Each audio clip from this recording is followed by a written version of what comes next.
Perfect. Welcome to the last webinar in the Project Firstline Infection Prevention Essentials webinar series. My name is Christina Boyd, Director of Quality, Patient Safety, and Health Policy at the Illinois Health and Hospital Association, also known as IHA. As we're going through a handful of housekeeping items, we encourage you to please complete the poll that is open on your screen at this time. Results from this poll will only be seen by presenters and not shared with other participants on the line. After you've selected the answers to the poll, please be sure to click the submit button so that your answers are received. Before we begin, I do have a few announcements for you. Due to the large number of participants on the line today, all participants have been muted on entry. We will have a lot of opportunity for comment and discussion during today's session. So when you are ready to come off of mute, you can do so by clicking on the unmute button on the bottom of your screen. There's a little picture of a microphone. Alternatively, if you are not on the WebEx portion of the webinar today and you are only dialed in on the phone, you would press *6 to unmute your phone line. Finally, we also encourage you to utilize the chat box at the bottom right-hand side of your screen. We want to make you aware that this webinar will be recorded. By attending this webinar, you are considered to have consented to being recorded. If you do not want to be recorded, please exit the webinar now. A copy of the slides and a recording of the webinar will be shared with all registrants following today's presentation and posted on the Chicago Department of Public Health's Healthcare Associated Infection website. Again, I want to welcome all of you to the last of our webinars in the Project Firstline Infection Prevention Essentials webinar series. This series has been intended for all frontline healthcare personnel, regardless of infection prevention training or educational background. These sessions have hopefully provided the foundational knowledge you will need to be able to confidently apply infection control principles and protocols necessary to protect yourself, your facility, and your community. We have been utilizing educational materials from Project Firstline, the Centers for Disease Control and Prevention's collaborative aim to provide infection prevention training for frontline healthcare personnel. We appreciate all of the great work that you do to serve your patients and communities and are looking forward to connecting with you again in the future. Today's session is accredited by the state of Illinois for up to 1 hour of nursing continuing education. Only those attending the live program are eligible for continuing education. Following today's webinar, you will receive a survey via email, and you will need to complete all of the fields in the survey, including entering your nurse license number to receive those nursing credits. You will need to complete that survey by Wednesday, June 22nd. If there are multiple people in the room with you today, please be sure to forward that survey link to them so that they can also receive their continuing education credits. Just to let you guys know, due to a large number of events in the past several weeks, continuing education certificates will be sent out 5 to 6 weeks following today's webinar. So this is an increase from the original 2 to 4 that we have been quoting. Right now, it is taking our education department about 5 to 6 weeks to process those certificates. So please remain patient. We will get them to you. But if you are looking for one or have a question on when it's coming, please feel free to shoot us an email. All participants in today's webinar will receive a certificate of attendance following, and those are going out pretty quickly, so you should see that shortly. The Illinois Health and Hospital Association is partnering with the Chicago Department of Public Health to host this series to support your infection prevention training needs. You have heard from these team members throughout this webinar series. The Centers for Disease Control and Prevention Project Firstline initiative aims to provide infection prevention and control training for frontline healthcare workers by supporting their efforts to understand and confidently apply the infection prevention and control principles necessary to protect themselves, their facility, and their community from infectious disease threats. There are multiple components of this initiative, and goals of the project include, first, to conduct an infection prevention learning needs assessment of frontline healthcare workers in the city of Chicago in an effort to identify training gaps and needs. Second, to promote awareness and facilitate the CDC Project Firstline infection prevention training curriculum and to facilitate foundational infection prevention training using the CDC framework, which we have been doing throughout this webinar series. We know that many of you on the line today are seasoned infection preventionists or have had infection prevention training in the past, and you have no doubt found the content throughout these educational sessions to be basic and truly geared towards building those foundational components for frontline healthcare workers. However, again, there will be plenty of opportunity for discussion during today's session, and we would welcome those with experience in infection control to share their knowledge during those opportunities. And then finally, our third goal is to evaluate these training sessions to ensure that they provide meaningful learning opportunities for frontline healthcare workers. And that is why we are asking you to fill out a post-session poll every time so that we can use that feedback to improve our sessions in the future. With that, we will begin today's presentation on another essential part of infection control, and that is outbreak response in healthcare settings. Here's what we expect to learn today.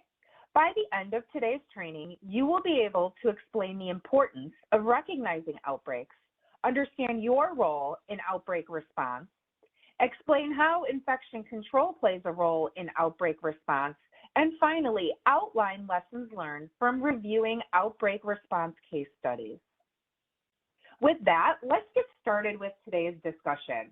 As we discuss outbreak response, we encourage you to start thinking about you and your facility's response to the COVID-19 pandemic. Do you know the definition of an outbreak? Outbreaks are a sudden increase in the number of cases of a specific disease in a limited geographic area above what is normally expected. For COVID-19, an outbreak is an increase in the number of positive COVID-19 cases within a setting or an organization. Many times, that sudden increase in cases occurs in a healthcare facility like a hospital or a nursing home.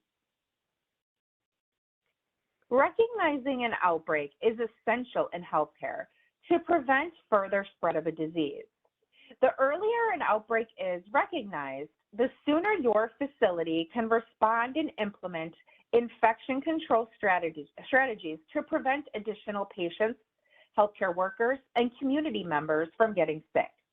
Once an outbreak is recognized, public health officials will also launch an outbreak investigation to learn how to prevent something similar from happening in the future. Depending on the type of outbreak, healthcare facilities can work with local or state health departments for additional support with an outbreak investigation. As we learned during the COVID-19 pandemic, everyone plays a role in infection prevention. The role and responsibilities that you have in your facility will determine how you support outbreak response. A lot of this depends on the professional training you have received, if you interact directly with patients and their family members, and the type of healthcare facility you work in. There are many moving pieces during an outbreak response. If an outbreak is identified, the experts in your facility are working to determine the cause of an outbreak, the number of patients, staff, or visitors that are involved in the outbreak, and outlining the different steps to take to prevent further spread of an outbreak. And we'll talk more about this type of investigation in a moment. As healthcare professionals, it is important to listen to the experts within your facility and follow their lead when it comes to an outbreak response. That includes following any new guidance, protocols, signage, or instructions that are implemented during an outbreak response. Everyone in the healthcare facility has a role in infection prevention and outbreak response, and that role is primarily focused around communication. As healthcare professionals, we should be communicating with the experts within our facility when we see potential cases that are part of an outbreak, or if we have ideas on how we can prevent additional spread. Keeping those lines of communication open are also important in the event that you have questions or concerns about the response your facility is implementing. By working together with the experts in your facility, you can prevent further spread of an outbreak. We've talked a bit about what an outbreak is, but let's talk a little more about what might cause us to investigate an outbreak and why it's important. If we suspect that there is an outbreak in a healthcare facility, for example, we are seeing an increase in the number of patients with a similar disease, it is important to notify our infection prevention experts and work with them to develop a plan. An outbreak investigation occurs to determine if an outbreak is ongoing, meaning whether or not new infections are being detected, or if it has already occurred, meaning new cases are not being identified. If an outbreak has already happened, your facility's infection prevention experts will look into the different cases to identify what may have contributed to the outbreak.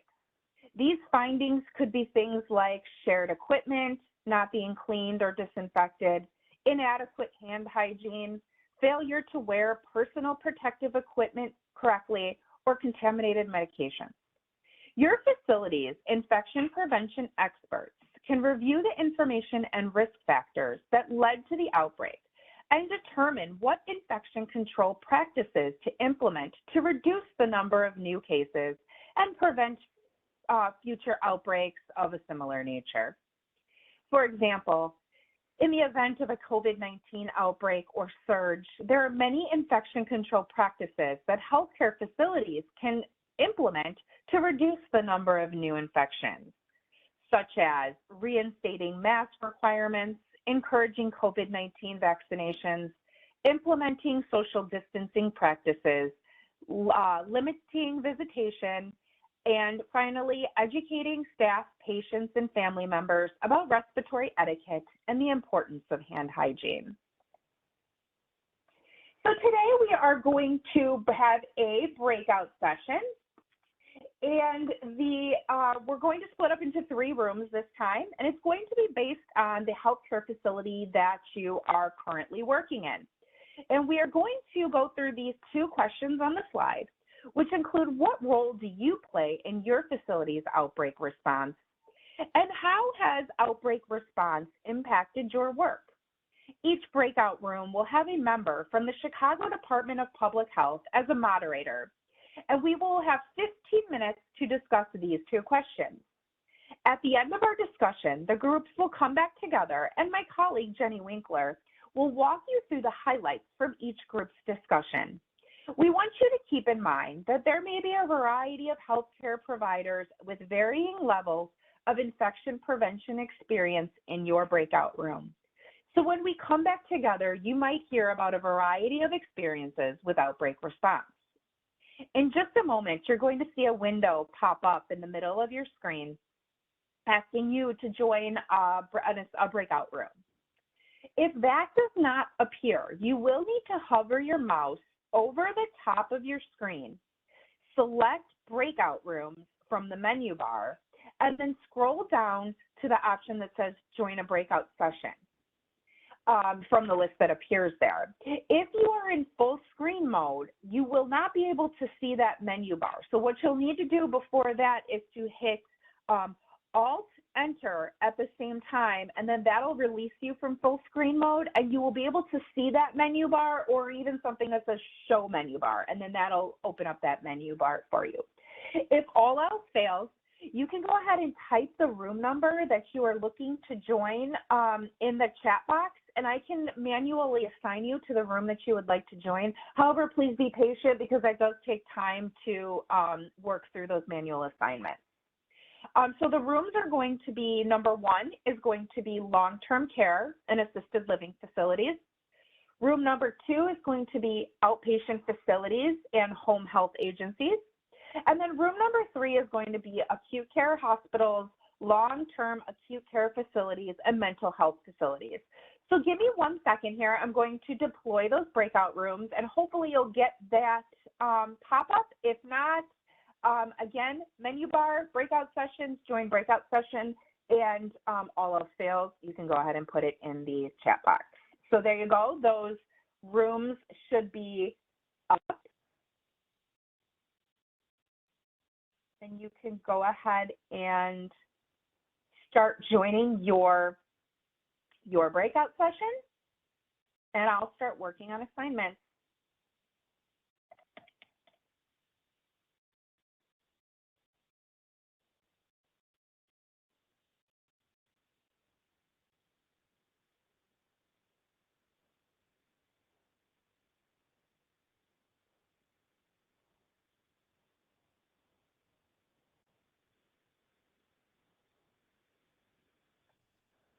Can I be assigned to room number 2?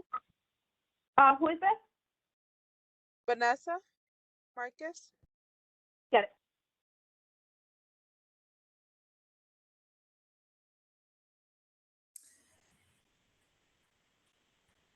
it. This is Trieste Campbell. I need room 1. What was your first name? Trieste Campbell. Got it.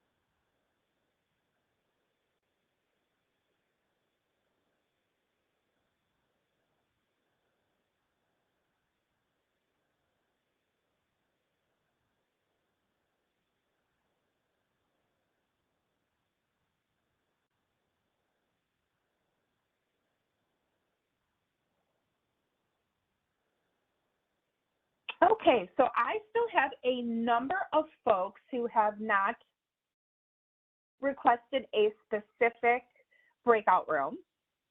So Anne Marie, Charlene, Jean, Lee, Lissama, Lola, Maggie, Nympha, I don't know if I'm saying your names correctly. I apologize if I am not pronouncing them. Trisha, Sade, Yesenia. Thank you, Maggie. I will put you in 3.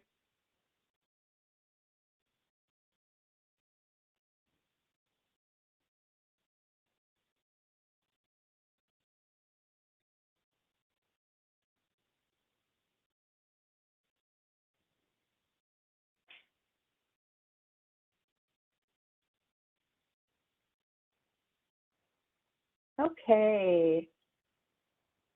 Still have my handful here. Anne Marie, Charlene, Jean, Lee, Sade, Trisha, Yesenia. Let me know if you want to go somewhere. I also have someone on the phone, so I know once you're not going to be able to hear anything. It's going to got it, Anne Marie. 1. Got it, Charlene.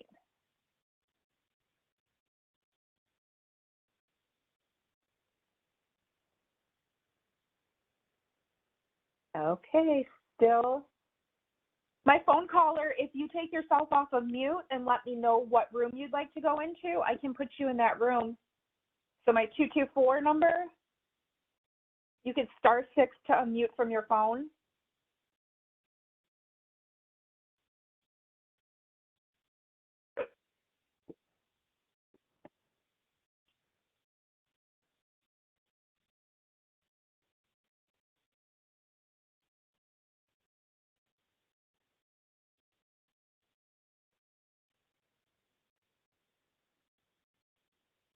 Okay, well, my folks that are still out there, I am going to assume you are not wishing to participate in a breakout session today.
I see we just had someone join us. If you, right now the group is in breakout sessions. We broke them up according to the healthcare facility type that they work in. And those options are long-term acute care or long-term care assisted living facilities, or outpatient facilities, home health agencies, or acute care hospitals, long-term acute care hospitals, mental health facilities. So if you want to go into a breakout room, you can go ahead and type the number or the setting that you would like to go to, and I can get you there. The line is quiet right now because they're all off in their individual breakout sessions. And we have about 7 minutes left in that activity.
Okay, so it looks like everybody's coming back.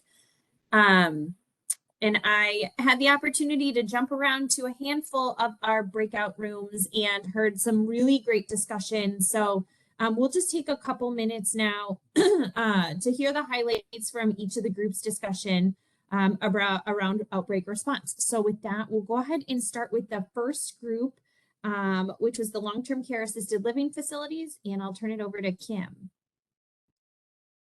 Hi. So we had a great discussion, a lot of discussion regarding the jail population of people who are in lockup. It was, we talked about their struggles and what they've done to implement things. They increased their ventilation system and, installed HEPA filters. They did identify that their masks had, how we wear a mask, we have the metal bar in there to put it on our nose, on the bridge of our nose. That became a health hazard to other people. They were using them as weapons and things. So they had to find alternate masks that worked. So they're doing cloth masks and they're disposing them daily and getting new masks. So that's, a good thing. They're 68% boosted, which is great. And they talked about how they gave like goodie bags for the people who were boosted, and that to have visitors, they had to be vaccinated. So that really like pushed everybody to get vaccinated because they want to have that interaction with their families and things. So I think, and then they're doing wastewater testing for in the areas where that were shut down before, that they've reopened to give more space between the residents there. So, I mean, there are a lot of good things. I really do. I was very interested in everything that Bridget had to say. So I would love to talk with her more about it. It was a good talk.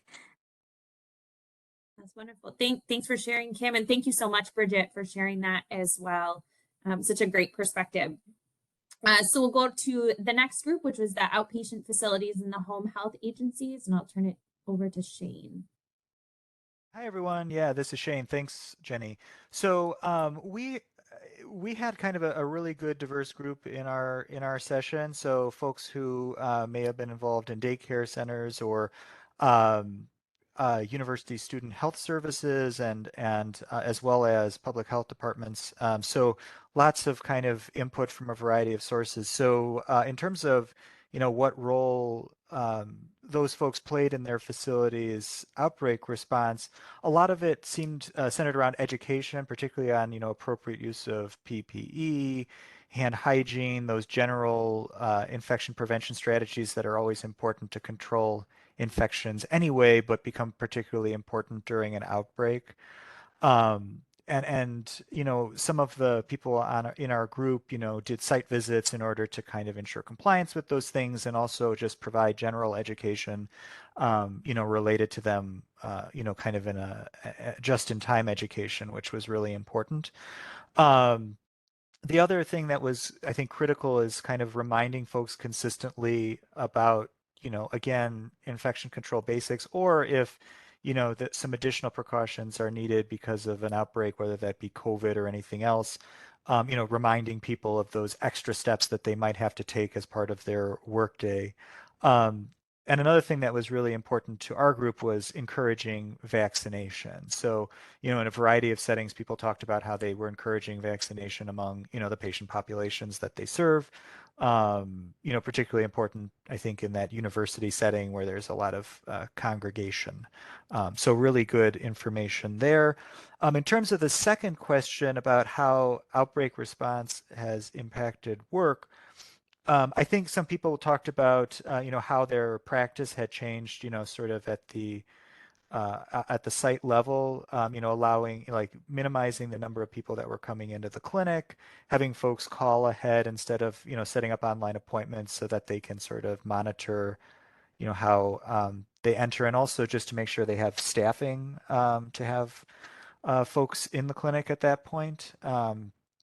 So, and again, emphasizing vaccination as a prevention measure. And I just kind of finished up with, and I guess I'll do a shameless plug here while I have everyone's attention that, if folks think that they're having an outbreak type situation, always a good idea to contact your local health department. CDPH is always very happy to help and has some great resources for helping people through outbreaks, both in terms of monitoring, when they're occurring, and also we have the ability to kind of leverage laboratory services that you may not have access to. So please do reach out to us as well. Anyway, thanks a lot. Thanks, Shane. Those were a lot of great points and great discussion that you all had. So, and then we'll hear from the last group, which was the acute care hospitals, long-term acute care hospitals, and mental health facilities. And that was Allison. Hi, everyone. So we had a lot of great discussion and pretty much mirrored what the other groups talked about in terms of the new policies everyone implemented in these settings. But we did really highlight just how many aspects there are involved with infection prevention. So we had a lot of infection preventionists or directors of quality, and just talking about with the pandemic response in particular, how you're really getting every single department involved in a hospital or in these healthcare settings, people who may not typically have been in the past, like patient relations, for example, really kind of being your point of care experts with PPE, vaccination, screening policies, and just how a pandemic kind of is like an all hands on deck situation where everyone is getting really familiar with all the ins and outs of infection prevention. And then we had a great example about new policies actually in terms of monkeypox, just re-educating staff on how to recognize rash patients and symptoms and rash protocols. So some great discussion.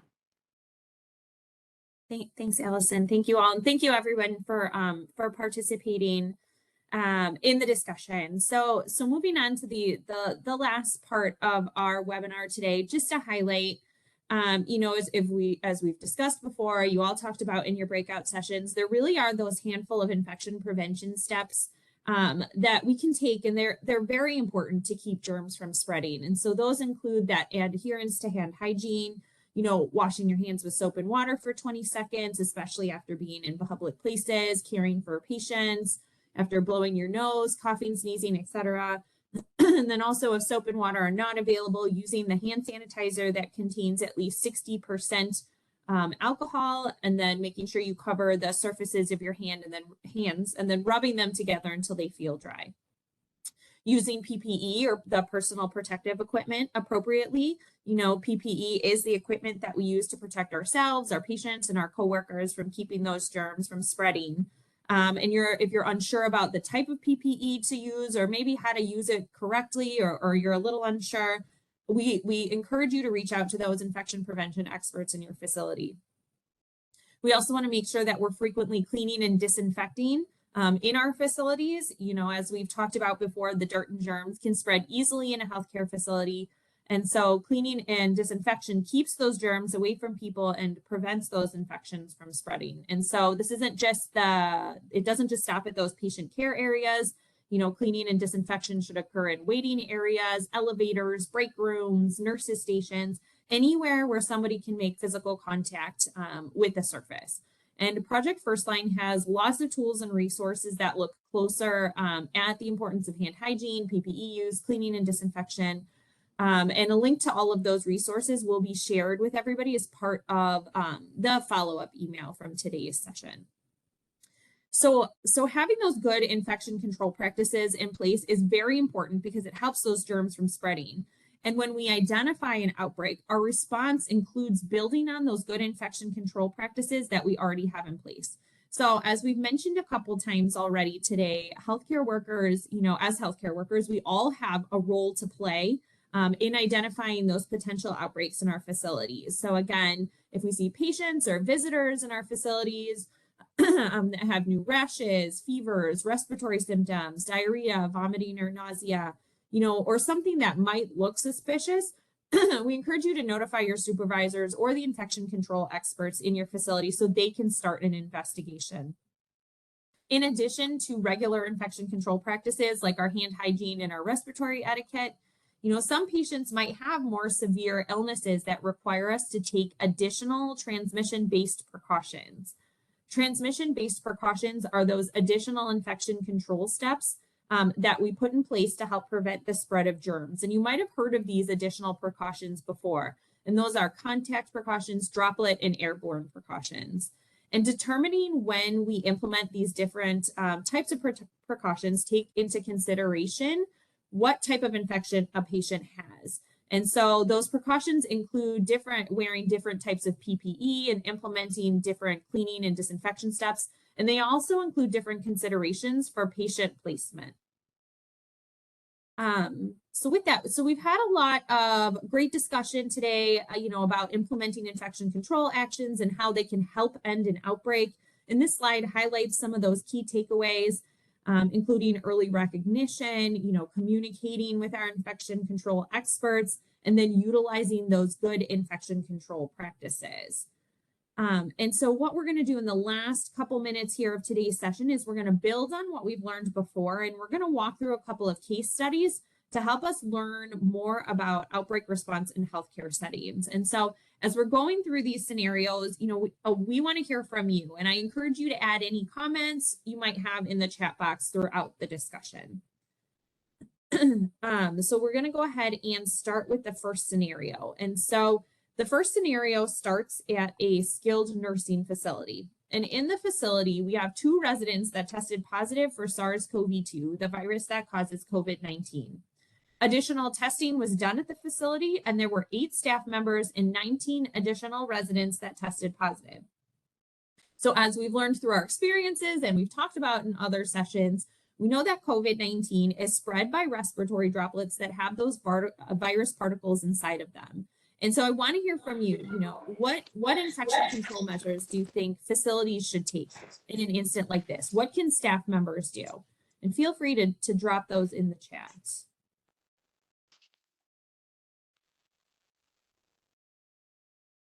Pause for a second.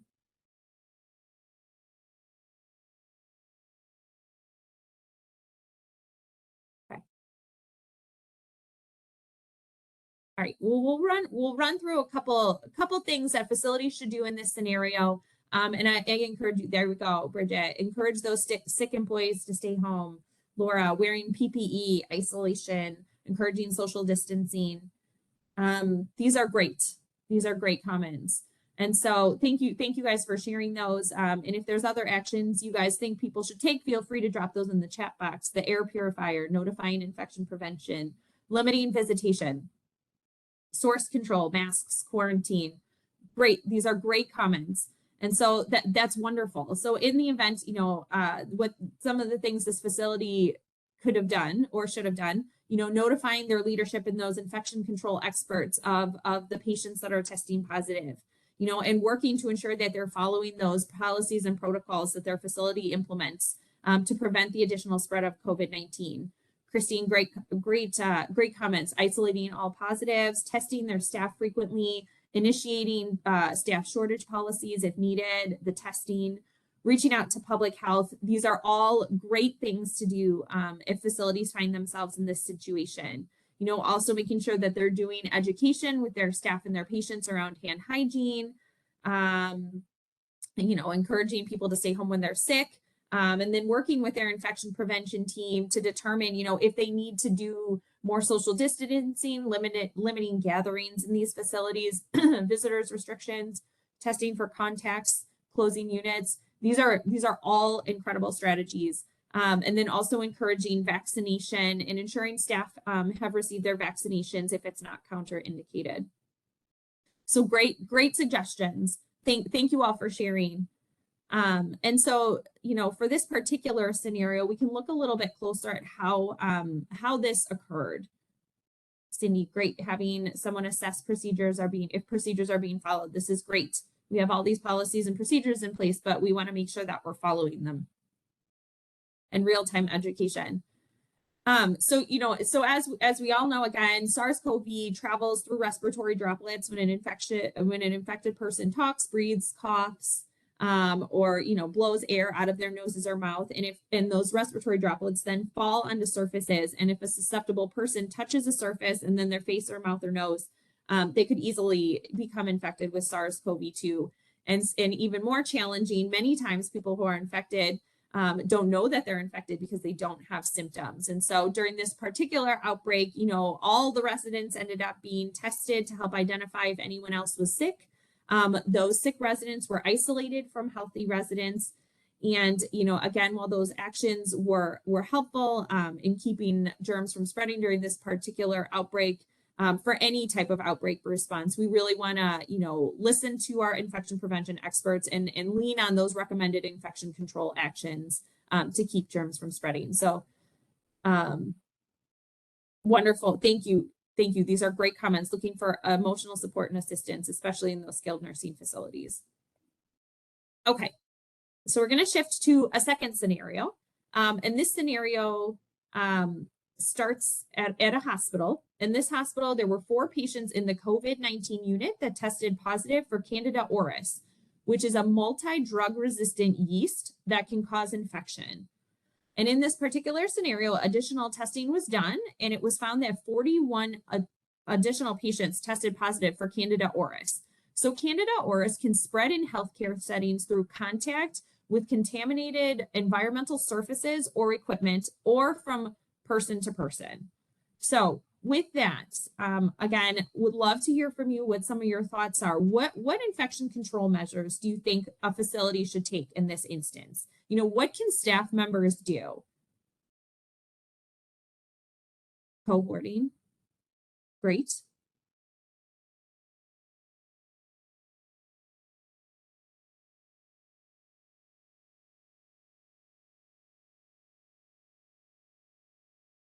I'll run through a couple of examples, but please, if you have thoughts, you know, drop those in the chat. Okay, great. Cleaning equipment, following your protocols, education for early detection, screening. These are great. Training environmental staff, PPE is available, contact isolation. These are great. Throwaway utensils, single-use items. Good. These are great comments. So still building on everything that we've been talking about, you know, really working, you know, as healthcare providers, we want to work with our infection control experts to follow those procedures and protocols that they have in place to prevent the spread of Candida auris. Cleaning and disinfection of frequently used items, in servicing on housekeeping, deep cleaning, reporting to your local health department and your authorities. This is great. These are all great things. So, right, so we want to make sure we're following PPE use and any posted signage if patients are put in transmission or precautions. You know, patients with Candida auris generally will have specific transmission-based precautions in place. And so infection prevention experts in a facility really need to make sure that staff understand what those transmission precautions are and why it's important to follow them. Performing hand hygiene, educating staff, patients, and visitors about the importance of hand hygiene. These are great comments around, you know, changing your your disinfection agent, reevaluating your disinfectants, excuse me.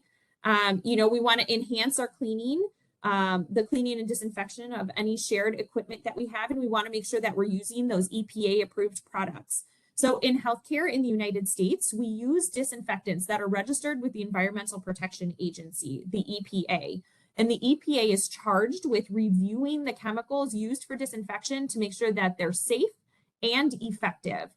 And so your facility's infection prevention experts need to work to ensure that the products they're using will kill those Candida auris germs. And a link to the EPA's website with those registered disinfectants will be shared with everyone in today's follow-up, the email from today's session. Great, Shane, the XDRO registry, perfect. Those are great resources. And we can also include the link for the XDRO registry in the follow-up for everyone as well. So to look a little bit closer at this particular outbreak, in this example, healthcare workers were wearing multiple layers of PPE for an extended amount of time. So that causes issues. When you wear PPE, you need to make sure that we're following the manufacturer's guidelines for use. By not following recommendations, you know, you increase the risk of spreading germs between your patients.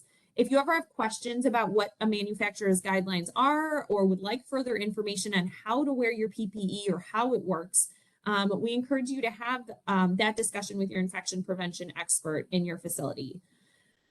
During this outbreak, there were also lots of lapses in cleaning and disinfection of the shared medical equipment. And so as we had just talked about, cleaning and disinfection with those EPA approved products is essential for making sure that we're killing those Candida auris germs. And so using those products correctly is essential. And Bridget's comment here, adherence to the contact time during sanitation. We want to make sure we're following those instructions on our product labels and that we're not rushing the cleaning and disinfection process. And then lastly, lapses in our hand hygiene also contributed to the widespread transmission of Candida auris. So of course, focusing on that is also very important as well. So with that, we talked a lot today. We talked a lot about a lot of different information. We went through a couple scenarios and appreciate all of your participation in our discussion today. If you have questions or comments, we encourage you to put those in the chat box. Project Firstline is actively collecting your feedback, your questions to help us inform, future training sessions as as they're being developed. So if you have questions, or if there are things you'd like to see, feel free to add those in the chat box now. This last slide highlights a handful of the resources that we talked about today and additional resources that you can explore. We've also included the website here for the Chicago Department of Public Health, where you can find additional healthcare associated infection resources and where the recordings for these webinars will eventually be posted. So we want to thank you all for participating in this webinar series and today's webinars. If you have any questions, we very much encourage you to reach out to the email address on the website or email address on the slide here. And then also before you sign off today, we ask that you complete the poll that is opened on the right-hand side of your screen. Results from this poll will only be seen by the presenters and not shared with other participants on the line. So the results from these polls are very important because they will help us to improve our future education sessions. So again, if there's things that you want to see or things that you think could improve these sessions, please add those comments in this poll now. For those of you seeking continuing nursing education credits, you can also scan the QR code that's on this slide and complete the information in that survey. If you're not able to complete the survey at this time, a link is going to be sent to everybody following today's presentation as well. So with that, we want to thank you all again for joining us today. We appreciate everything you're doing to keep your patients and your family members and your community safe, and hope you all have a great day. Thank you.